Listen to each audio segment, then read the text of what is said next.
Hello guys, in this video I am going to show you how to draw on a document on the Box the Content Cloud application.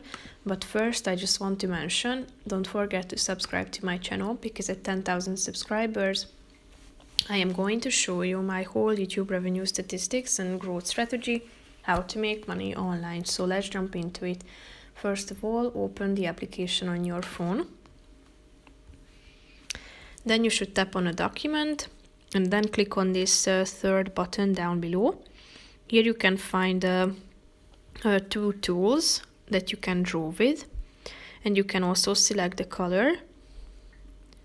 So feel free to draw anything. If you want to, you can use the eraser, which is the third tool. So brush over the area you want to get rid of, and here you can delete it too. If you want to clear your drawing, tap on that bin button in the middle and click on the clear section. So basically that's it for this video, guys. See you in the next one. Bye bye.